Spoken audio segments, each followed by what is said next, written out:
Hello friends, हमारे YouTube channel SSC exam station में आपका स्वागत है। तो आज हम बिहार पुलिस के लिए जीके जीएस का प्रैक्टिस सेट नंबर 3 लेकर आए हैं, जो एग्ज़ाम के लिए बेहद महत्वपूर्ण होने वाला है। तो आइए हम लोग एक एक करके स्टार्ट करते हैं। तो पहला क्वेश्चन है कि निम्न में से कौन मोनोसैकेराइड कार्बोहाइड्रेट नहीं है। तो इनमें से कौन सा मोनोसैकेराइड कार्बोहाइड्रेट नहीं है? तो ये सुक्रोज जो है ये मोनोसैकेराइड कार्बोहाइड्रेट नहीं है।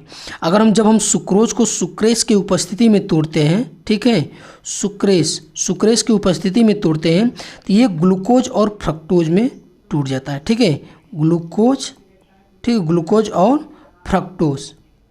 फ्रक्टोज ये दो भागों में जो है ये टूट जाता है, ग्लूकोज और फ्रक्टोज में। ठीक है, अगला क्वेश्चन देखते हैं कि किस शैली में प्रसिद्ध गया स्थित विष्णुपद मंदिर बना है। ठीक है, पूछ रहा है कि किस शैली में प्रसिद्ध गया स्थित विष्णुपद मंदिर बना है। तो किस शैली में बना है? तो ये आपका नागर शैली में बना है। ठीक है, तो ये नागर शैली क्या होती है? तो नागर शैली जो है उत्तर भारत की जो मंदिर बनाने की कला है, उत्तर भारत की, ठीक है, मंदिर बनाने की जो कला शैली है उसे हम क्या बोलते हैं? नागर शैली बोलते हैं। और दक्षिण की जो मंदिर बनाने की कला शैली उसे हम क्या बोलते हैं? द्रविड़ बोलते हैं। ठीक है, ये दक्षिण भारत की जो मंदिर बनती है ये द्रविड़ शैली में। और दोनों का अगर मिक्सचर, द्रविड़ शैली और नागर शैली दोनों के मिक्सचर जो होता है ये होता है बेसर शैली। ठीक है, ये दोनों का मिक्सचर क्या है? ये बेसर शैली है। अगला क्वेश्चन है कि ऐहोल प्रशस्ति अभिलेख के रचयिता कौन है? तो ऐहोल प्रशस्ति अभिलेख के रचयिता कौन है? तो ये रवि कीर्ति है। ठीक है, ये रवि कीर्ति है। अगला क्वेश्चन है कि सतलज और काली नदियों के बीच स्थित हिमालय के भाग को किस नाम से जाना जाता है? तो हिमालय के जो सतलज और काली नदियों के बीच जो स्थित हिमालय है उसे किस नाम से जाना जाता है? तो ये कुमायूं हिमालय के नाम से जाना जाता है। ठीक है, कुमायूं हिमालय के नाम से जाना जाता है। अगर हम पंजाब हिमालय की बात कर लेते हैं, पंजाब हिमालय जो है ये सिंधु, ठीक है, ये सिंधु और सतलज, ठीक है, ये सिंधु और सतलज इन नदियों के बीच जो है, इसके जो बीच स्थित भाग है वो पंजाब हिमालय कहलाता है। और अगर हम असम हिमालय की बात कर लेते हैं तो ये तीस्ता और दिहांग, ठीक है, तीस्ता और दिहांग।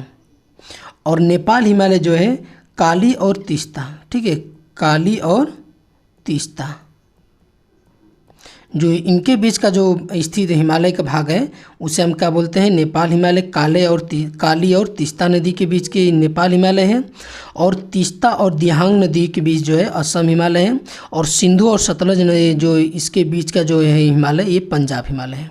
ठीक है, अगला क्वेश्चन है कि द्वितीयक प्रदूषक निम्न में से कौन सा है? इसमें पूछ रहा है कि जो द्वितीयक प्रदूषक है ये कौन सा है? तो कौन सा है?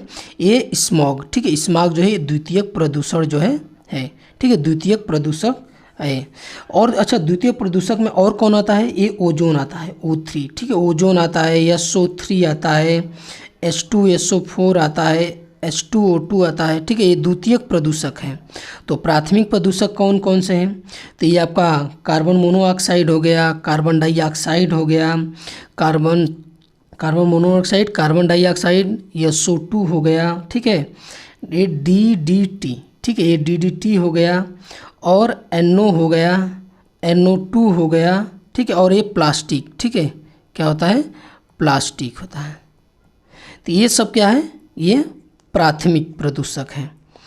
अगला क्वेश्चन है कि बंधुआ मजदूरी व्यवस्था का निराकरण संविधान के किस अनुच्छेद से संबंधित है? तो ये पूछ रहा है कि बंधुआ मजदूरी जो किस संविधान के अनुच्छेद से संबंधित है? तो ये अनुच्छेद 23 से संबंधित है। अगर हम अनुच्छेद 19 की बात कर लेते हैं तो अनुच्छेद 19 में स्वतंत्रता का अधिकार है। ठीक है, ये स्वतंत्रता का अधिकार है, इसमें स्वतंत्रता का अधिकार है। और अनुच्छेद जो 21 है इसमें क्या है? प्राण एवं दैहिक, ठीक है, प्राण एवं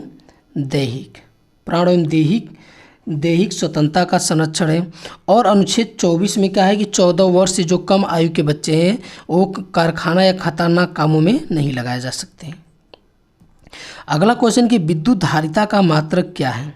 तो इसमें से हमसे पूछ रहा है कि विद्युत धारिता का मात्रक क्या है? विद्युत धारिता पूछ रहा है तो इसका है फैराडे। ठीक है, फैराडे, विद्युत धारिता का मात्रक क्या है? फैराडे। अगर हम कूलम की बात कर लेते हैं तो ये आवेश का मात्रक है। क्या है? आवेश का मात्रक है। एम्पियर जो है धारा का है। क्या, धारा का है। वोल्ट किसका है, ये विभवांतर का है। ठीक है, विभवांतर का, विभवांतर का मात्रक क्या है, वोल्ट है। अगला क्वेश्चन है कि यूरेनियम के रेडियम धर्मी विघटन का अंतिम उत्पाद क्या है। तो बोला कि जब यूरेनियम का रेडियोधर्मी विघटन होता है तो इसका अंतिम उत्पाद क्या है। तो इसका अंतिम उत्पाद क्या है, ये सीसा है। ठीक है, ये सीसा है। अच्छा, यूरेनियम का हम उपयोग क्या मतलब कहाँ करते हैं, तो ये न्यूक्लियर में बिजली उत्पादन के रूप में करते हैं, और हम चट्टानों की आयु ज्ञात करने, ठीक है, चट्टानों की आयु जो है ये निर्धारण करते हैं। इनके लिए जो है हम चट्टानों की आयु जानने के लिए यूरेनियम का जो है हम लोग यूज करते हैं। अगला क्वेश्चन है कि भारत में बाघ परियोजना की शुरुआत कब की गई थी। भारत में बाघ परियोजना की शुरुआत कब की गई थी, तो ये 1973 में की गई थी। ठीक है, ये 1973 में की गई थी। 1987 में किसका किया गया था, ये गैंडा परियोजना। ठीक है, गैंडा परियोजना का शुरुआत किया गया था।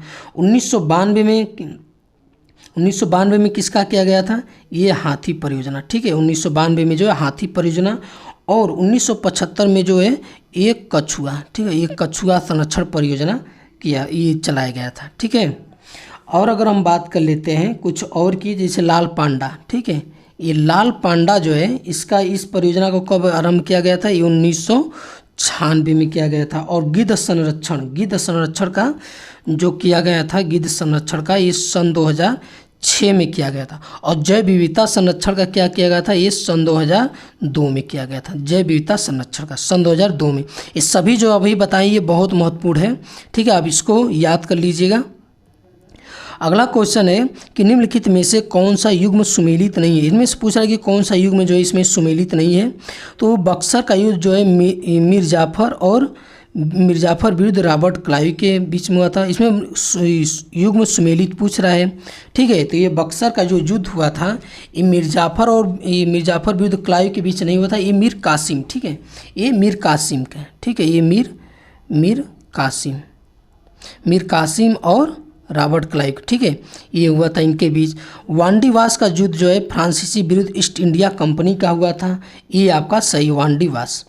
जलियांवाला का युद्ध डलहौजी विरुद्ध, ये जलियांवाला बाग हत्याकांड जो है कब हुआ था, ये 13 अप्रैल, ठीक है, 13 अप्रैल 1919 को हुआ था। ठीक है, 1919 को हुआ था। और ये खेड़ा का युद्ध जो है, खेड़ा का युद्ध नहीं, खेड़ा आंदोलन है। ठीक है, जिनका जो नेतृत्व जो किसने किया था, गांधी जी ने किया था। ये कब किया था इसका नेतृत्व, ये 1918 में किया था। ठीक है, अगला क्वेश्चन कि पांडिचेरी की संधि किसके बीच हुई थी। तो पांडिचेरी की संधि जो है ये किसके बीच हुई थी, तो ये हुई थी अंग्रेज और फ्रांसीसियों के बीच हुई थी। ठीक है, अंग्रेज और फ्रांसीसियों के बीच जो है पांडिचेरी की संधि हुई थी। The economic history of India में धन के निष्कासन के सिद्धांत की व्याख्या की गई है। तो इस पुस्तक के लेखक पूछ रहा है कि the economic history of India, इसके लेखक कौन है, तो रमेश चंद्र दत्त। ठीक है, रमेश चंद्र दत्त इसके जो है ये लेखक हैं। ठीक है, अगर हम बात कर लेते हैं व्योमेश चंद्र बनर्जी यानी WC बनर्जी की, तो ये कांग्रेस की 1885 में स्थापना किया गया था। इसके जो ये प्रथम अध्यक्ष थे। ठीक है, ये क्या थे, प्रथम अध्यक्ष थे इसके। और डॉक्टर दादा भाई नौरोजी की अगर हम बात कर लेते हैं, दादा भाई नौरोजी को इंडिया का क्या बोलते हैं, क्या बोलते हैं, ओल्ड मैन बोलते हैं। ठीक है, इसको बोलते हैं ग्रेट ओल्ड मैन, इसको बोलते हैं। और ये इन्होंने 1906 में, ठीक है, 1906 में जो है ये कलकत्ता अधिवेशन में जो है ये कांग्रेस की अध्यक्षता इन्होंने किया था। और इन्हीं की अध्यक्षता में 1906 में सर्वप्रथम जो है स्वराज शब्द का यूज किया गया था। क्या, स्वराज शब्द का इन्होंने यूज किया था।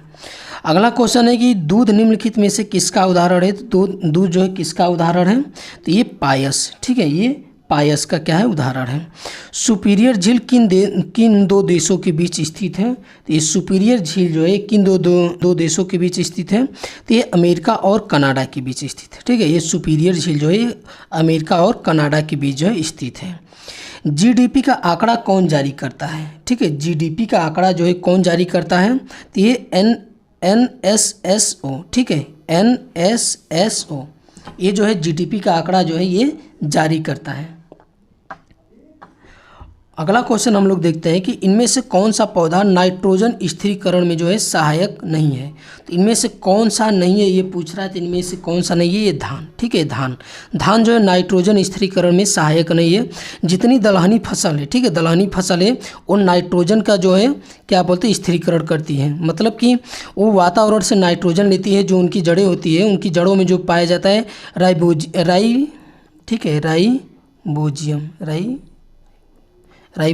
ठीक है, राइबोजियम नामक जो ये जीवाणु जो है, ये जो जितनी दलहनी फसल जैसे चना, मटर और उसके बाद सेम, फिर उसके बाद ये आपका अरहर, ये सब जो है उनकी जड़ों में जो है राइबोजियम नामक जो है जीवाणु पाया जाता है। ये जो है वातावरण से नाइट्रोजन लेकर वो मृदा में जो है उसको जो है मिक्सर करता है, ताकि मृदा की नाइट्रोजन जो है स्थिर रहे। यानी कहीं भी किसी भी मृदा में नाइट्रोजन की कमी हो तो वहाँ पे क्या बोना चाहिए, कौन सी फसल, हमको दलहनी फसल। TRYSEM योजना निम्न में से किससे संबंधित है। तो ये ट्राइसेम योजना जो है ये किससे संबंधित है, तो किससे संबंधित है, ग्रामीण विकास से। ठीक है, ग्रामीण विकास से। निम्नलिखित में से कौन सा देश बाल्टिक देश नहीं है। इनमें से पूछ रहा है कि बाल्टिक देश कौन सा नहीं है, तो कौन सा है, कौन सा नहीं है, लातविया। ठीक है, लातविया जो है, ये जो है लातविया जो है बाल्टिक देश नहीं है। तो बाल्टिक जो देश है ये बेलारूस, लिथुआनिया और उसके बाद कौन है, एस्टोनिया। ठीक है, ये जो है तीनों देश ये बाल्टिक देश हैं। अगला क्वेश्चन है कि आधुनिक भारत का प्रथम राष्ट्रवादी कवि किसे कहा जाता है। तो किसे कहा जाता है, तो ये भारतेंदु हरिश्चंद्र को जो है आधुनिक भारत का प्रथम राष्ट्रवादी जो है कवि बोला जाता है इनको। कौन व्यक्ति तीनों गोलमेज सम्मेलन में उपस्थित नहीं थे। इनमें से ये पूछ रहा है कि कौन व्यक्ति जो है ये तीनों गोलमेज सम्मेलन में जो है उपस्थित नहीं थे। तो कौन थे, कौन नहीं थे, तो ये आपका मोहम्मद अली जिन्ना। ठीक है, मोहम्मद अली जिन्ना जो थे ये तीनों गोलमेज सम्मेलन में जो है उपस्थित नहीं थे। बाकी जो है बाबा साहब अम्बेडकर और आगा खां और तेज बहादुर सप्रू, ये तीनों लोग जो थे ये तीनों गोलमेज सम्मेलन में भाग लिए थे। और गांधी जी ने किस गोलमेज सम्मेलन में भाग लिया था, तो ये दूसरे वाले में। ठीक है, ये दूसरे वाले में जो है ये भाग लिया था। अगला क्वेश्चन हम लोग देखते हैं कि निम्न में से कौन सा विषय समवर्ती सूची के अंतर्गत नहीं आता है। तो कौन सा विषय है जो समवर्ती सूची के अंतर्गत नहीं आता है, तो ये पंचायती राज व्यवस्था। ठीक है, पंचायती राज जो है समवर्ती सूची में नहीं आता है, ये आता है आपकी राज्य सूची में। ठीक है, ये राज्य सूची में आता है आपका। वन, शिक्षा और परिवार नियोजन, ये तीनों जो है ये किस में आते हैं, इस समवर्ती सूची में आता है। वन, शिक्षा और जनसंख्या नियंत्रण ये जो 42वें संविधान संशोधन द्वारा जो है ये जोड़ा गया था। ठीक है, 42वें संविधान द्वारा जो संशोधन हुआ था इसमें वन, शिक्षा और जनसंख्या नियंत्रण, ठीक है, ये जो है जोड़ा गया था। इसमें कि जो है कि राज्य सूची से इसको उठाकर 42वें संविधान संशोधन द्वारा वन, शिक्षा और जनसंख्या नियंत्रण को राज्य सूची से उठाकर समवर्ती सूची में डाला गया था। ये बहुत महत्वपूर्ण है। ये तीनों जल में वायु का बुलबुला किसकी भांति व्यवहार करता है। तो जलवायु में जो बुलबुला है ये किसकी भांति व्यवहार करता है, तो ये आपका करता है अवतल लेंस। ठीक है, अवतल लेंस की भांति जो है ये व्यवहार करता है। अगर हम बात कर लेते हैं कि उत्तल दर्पण, ठीक है, उत्तल दर्पण, हम उत्तल दर्पण का प्रयोग कहाँ करते हैं, गाड़ी में जो चालक होते हैं उस सीट के पीछे जो दृश्य देखने के लिए, गाड़ी जो पीछे से आती है ये सब, उसको देखने के लिए चालक जो है किस दर्पण का प्रयोग करता है, ये उत्तल दर्पण का प्रयोग करता है। और उत्तल दर्पण का प्रयोग कहाँ होता है, सोडियम परावर्तक लैंप में भी प्रयोग होता है। और अवतल दर्पण की अगर हम बात कर लेते हैं तो ये दाढ़ी बढ़ाने, आँख, कान, नाक के जो डॉक्टर होते हैं वो लोग प्रयोग करते हैं अवतल दर्पण का। और गाड़ी के हेडलाइटों में जो है ये प्रयोग किया जाता है अवतल दर्पण। अगला क्वेश्चन है कि निम्नलिखित में कौन सुमेलित नहीं है। इनमें से पूछ रहा है कि कौन इसमें सुमेलित नहीं है। ये संथाल विद्रोह जो था ये कहाँ हुआ था, तो ये बंगाल और बिहार में हुआ था। ठीक है, ये बंगाल और बिहार में हुआ था संथाल विद्रोह। और रामोसी विद्रोह कहाँ हुआ था, तो ये पश्चिमी घाट पर। ठीक है, ये कहाँ हुआ था, पश्चिमी घाट पे हुआ था। कोल विद्रोह कहाँ हुआ था, तो ये छोटा नागपुर में हुआ था। ठीक है, छोटा नागपुर में हुआ था। और उसके बाद पागलपंथी जो विद्रोह ये कहाँ हुआ था, पागलपंथी विद्रोह, तो ये असम में हुआ था। क्या हुआ था, असम में हुआ था। ये। अब पूछ रहा है कि इसमें से कौन सा सुमेलित नहीं, मतलब कि ये विद्रोह हुए थे उसके जो नेता थे इनमें से कौन सा नहीं सही है। ठीक है, तो इनमें से कौन सा सही नहीं है, तो ये आपका पागलपंथी जो विद्रोह था, ठीक है, इसका ये आपका सही नहीं है। इसमें जो मजमून शाह व चिराग अली शाह, ठीक है, इन्होंने इसके नेता नहीं थे। कौन थे, ये टीपू जो नेता थे, ये इनके जो है पागलपंथी विद्रोह के नेता थे। बाकी जो संथाल विद्रोह इनके सिद्धू कान्हू थे, रामोसी विद्रोह का चीतर सिंह और कोल विद्रोह का बुद्धो भगत, ठीक है, ये इनके नेता थे। और पागलपंथी विद्रोह के कौन थे, ये टीपू, ठीक है, ये टीपू थे। अगला क्वेश्चन है कि निम्नलिखित युद्धों को कालक्रम के अनुसार व्यवस्थित करें। ठीक है, हमको जो है ये जो युद्ध था इनको हमको जो है ये एक क्रम में जो हमको व्यवस्थित करना है। ठीक है, तो ये पहला है कि वांडीवास का युद्ध कब हुआ था, तो ये हुआ था 1760 ईस्वी में। ठीक है, तो और किनके बीच हुआ था, अंग्रेजों और फ्रांसीसियों के बीच में हुआ था, जिसमें फ्रांसीसी जो है बुरी तरह पराजित हुए थे। और अब हम बात कर लेते हैं बेदरा का युद्ध किसके बीच हुआ था, कब हुआ था, ये 1759 में हुआ था। ठीक है, 1759 में हुआ था। किनके बीच हुआ था, अंग्रेज और डचों के बीच। ठीक है, अंग्रेज और डचों के बीच, जिसमें डच की क्या हुई थी, हार हुई थी। और प्रथम कर्नाटक युद्ध किनके बीच कब हुआ था, ये 1746 से 48 में हुआ था। ठीक है, और ये जो है एक्स ला चापेल, ठीक है, ए ला साप ला, ठीक है, ये जो संधि था ए ला सापला की संधि हुई थी, ये प्रथम कर्नाटक युद्ध फ्रांस और जो अंग्रेजों के बीच हुआ था, इनके बीच जो है ये संधि हुई थी। कब हुआ था, 1746 से 48 में हुआ था।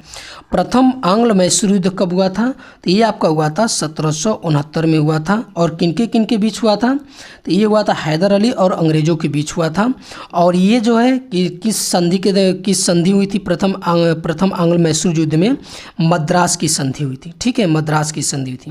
तो अब हम इसको जो है देख लेते हैं कि सबसे पहले कई कालक्रम हमको जो है कालक्रम में जो है हमको व्यवस्थित करना है। तो इसमें क्या है, तो सबसे पहले कौन सा होगा, ये देखो 1746 सबसे पहले आएगा 2, फिर उसके बाद कौन आएगा, फिर उसके बाद आपका आएगा 59, 2 के बाद 3, ठीक है, 2 के बाद ये देखिए 3, और इसके बाद आएगा पहला, ठीक है, ये फिर उसके बाद आएगा ये 69, ठीक है, ये आपका, तो ये कौन सा आपका सही हो जाएगा इसमें, तो ये आपका हो जाएगा डी ऑप्शन। ठीक है, ऑप्शन डी सही।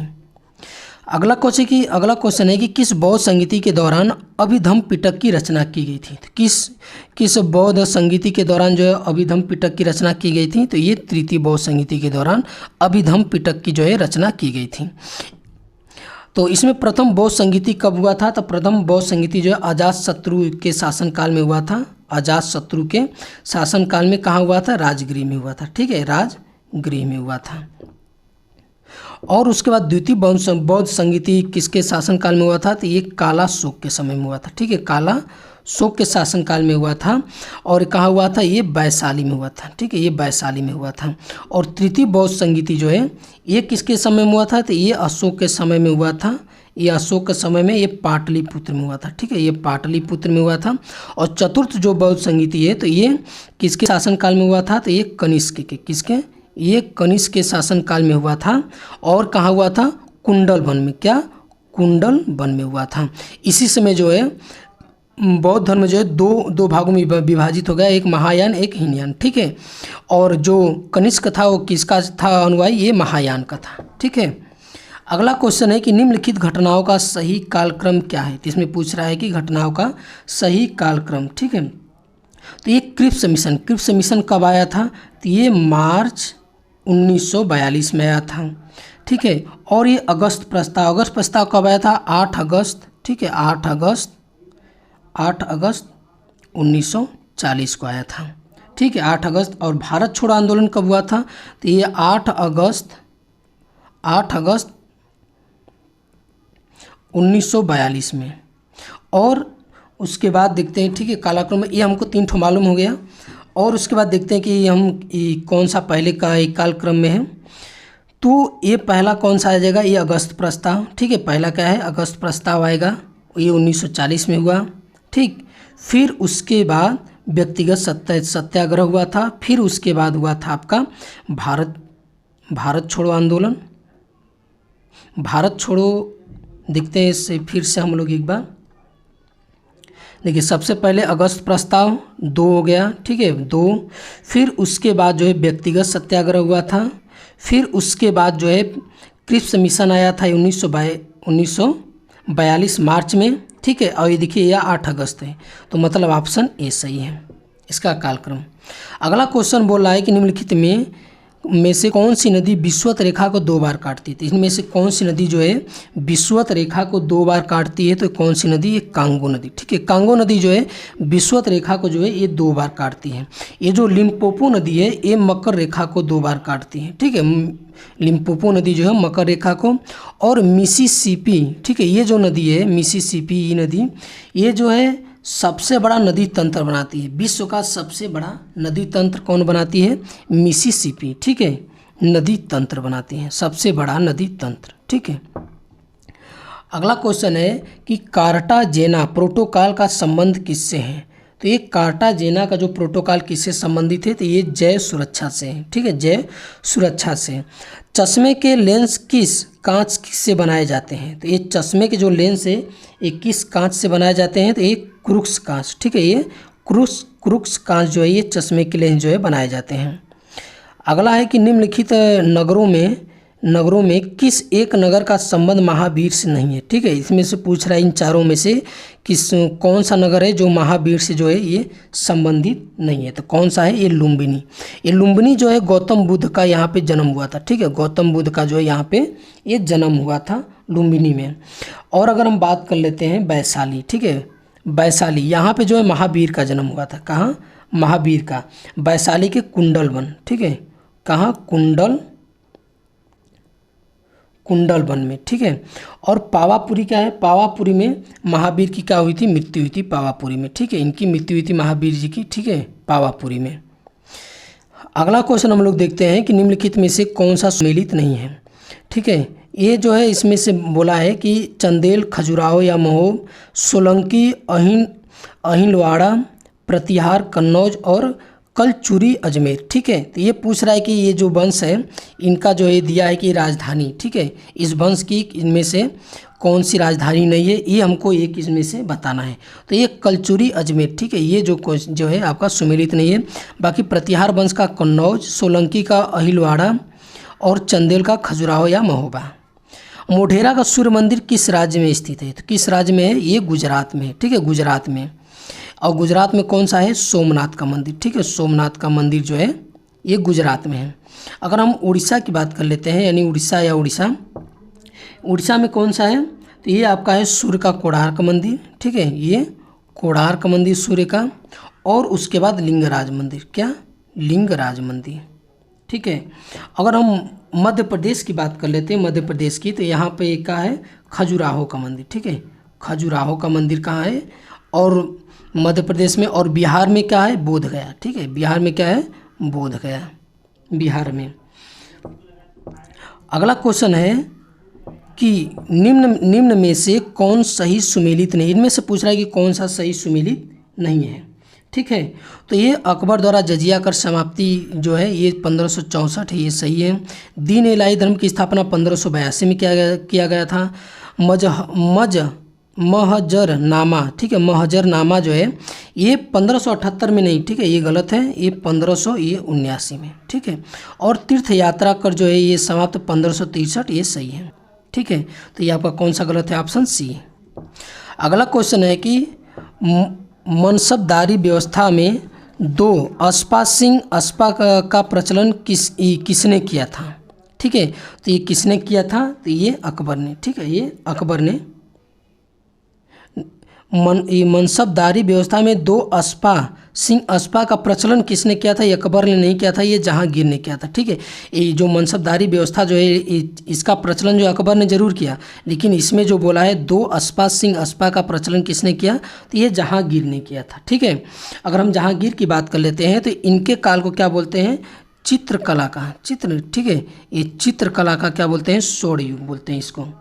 और उसके बाद इन्होंने सिखों के 5वें गुरु अर्जुन देव को क्या किया था, फांसी चढ़वा दिया था। ठीक है, अर्जुन देव को, ये जहांगीर जो थे ये अर्जुन देव को फांसी पे चढ़वा दिए थे। अगर हम क्या बोलते हैं शाहजहाँ को बात कर लेते हैं तो इनको क्या बोलते हैं, स्थापत्य कला का क्या बोलते हैं, इनके काल को स्वर्ण काल बोलते हैं। अगर हम अकबर की अगर हम बात कर लेते हैं तो अकबर का पीछे देख ही लिए हैं कि जजिया करिश्म। और औरंगजेब की अगर हम बात कर लेते हैं, ये सिख जो गुरु थे, 9वें सिखों के 9वें गुरु थे, ये तेज बहादुर, ठीक है, तेज बहादुर की क्या कर दिए थे, ये हत्या कर दिए थे। और जजिया कर ये जो है औरंगजेब ने पुनः लागू किया। ठीक है, जजिया कर जो है पुनः लागू किया था। अगला क्वेश्चन है कि चौसा का युद्ध कब हुआ था। तो ये चौसा का युद्ध कब हुआ था, तो ये चौसा का युद्ध 1539 में हुआ था। ठीक है, चौसा का युद्ध जो है 1539 में हुआ था। किनके बीच, शेर शाह सूरी, ठीक है, शेर शाह सूरी और हुमायूं के बीच। ठीक है, हुमायूं के बीच, जिसमें हुमायूं का होता है पराजित होता है। और एक और युद्ध होता है 1540 में। ठीक है, 1540 में, ठीक है, ये होता है कन्नौज का युद्ध। ठीक है, इसमें भी शेर शाह सूरी जो है क्या होता है, विजयी होता है। अगला क्वेश्चन है कि निम्नलिखित में से कौन विकल्प बंधनों की क्रियाशीलता के सही क्रम को दर्शाता है।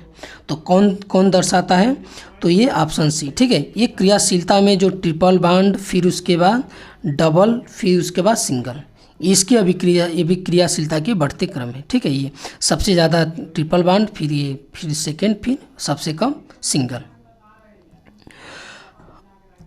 अगला क्वेश्चन कि निम्न में से किस अंग में आवश्यकता से अधिक शर्करा या कार्बोहाइड्रेट ग्लाइकोजन के रूप में संचित रहते हैं। तो ये किस अंग में रहते हैं, तो ये आपका रहता है ये यकृत में। ठीक है, यकृत में जो है ये जो है शर्करा या कार्बोहाइड्रेट जो है ग्लाइकोजन के रूप में क्या होते हैं, संचित रहते हैं।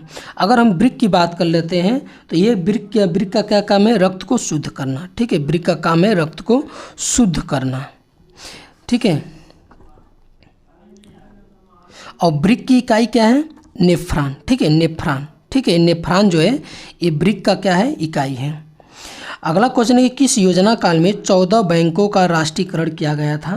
तो किस योजना काल में, तो ये आपका चौथी, ठीक है, चौथी जो योजना काल था, चौथी पंचवर्षीय योजना या योजना काल। ठीक है, इसमें जो है 14 बैंकों का जो है ये राष्ट्रीयकरण किया गया था। ये कब हुआ था, 1969, ईस्वी क्या था, 1969 में। जिन वस्तुओं का उपयोग साथ साथ किया जाता है उन्हें हम क्या कहते हैं। तो जिन वस्तुओं का हम साथ साथ उपयोग करते हैं उनको हम क्या बोलते हैं, ये पूरक वस्तुएं होती हैं। ठीक है, अगला क्वेश्चन है कि भारतीय मानक समय रेखा किस राज्य से नहीं होकर गुजरती है। तो ये किस राज्य से नहीं होकर गुजरती है, ये हमसे पूछ रहा है। तो किस राज्य से नहीं होकर गुजरती है, तो ये हिमाचल प्रदेश से नहीं गुजरती है। और कहाँ से गुजरती है, यूपी से गुजरती है, आंध्र प्रदेश, छत्तीसगढ़ से गुजरती है। और कहाँ से गुजरती है, मध्य प्रदेश से गुजरती है और उड़ीसा से। ठीक है, उड़ीसा से। ये जो है 5 राज्यों से जो है भारतीय मानक समय रेखा जो है गुजरती है। अगला क्वेश्चन है कि निम्नलिखित में से कौन सुमेलित नहीं है। ठीक है, इनमें से पूछ रहा है कौन सुमेलित नहीं है। तो कौन सा नहीं है, तो इनमें से बॉमडिला जो है ये जो है बॉमडिला उत्तराखंड में। ठीक है, ये जो है सुमेलित नहीं है। अगर हम बॉमडिला की बात कर लेते हैं तो बॉमडिला कहाँ है, तो ये अरुणाचल प्रदेश में। कहाँ है, ये अरुणाचल प्रदेश में है। ठीक है, अरुणाचल प्रदेश में। अरुणाचल प्रदेश में और कौन कौन है, तो और है एक है यांगपा। ठीक है, और है ये है दीफू, ये बहुत इंपॉर्टेंट है, यांगपा, दीफू। ठीक है, और बॉमडिला, ये कहाँ का है, ये अरुणाचल प्रदेश में है। अगर हम बात कर लेते हैं उत्तराखंड। ठीक है, ये उत्तराखंड में कौन कौन सा है, तो ये लीपू लेक। ठीक है, लीपू लेक है। और कौन से हैं, ये नीति है और क्या है, माना। ठीक है, नीति और माना ये कहाँ है, उत्तराखंड में है। लीपू लेक, नीति और माना ये कहाँ है, उत्तराखंड में है। ठीक है, और अगर हम बात कर लेते हैं जम्मू कश्मीर की। ठीक है, ये जम्मू कश्मीर की, तो जम्मू कश्मीर चांगला है। और कौन कौन से हैं, और देखिए जम्मू कश्मीर में कौन है, काराकोरम है। ठीक है, क्या है, काराकोरम है। और उसके बाद कौन है, जोजिला है। ठीक है, जोजिला है। और पीर पंजाल है। और उसके बाद कौन है, बनिहाल है। ठीक है, बनिहाल है। और बुर्जिल है। ठीक है, बुर्जिल दला। ये जो 5 दल हैं, ये काराकोरम, ठीक है, जोजिला, पीर पंजाल, बनिहाल और बोर्जिल, ये जो है जम्मू कश्मीर के हैं। अगर हम हिमाचल की बात कर लेते हैं तो हिमाचल का क्या है, शिव किला, ठीक है, शिव किला,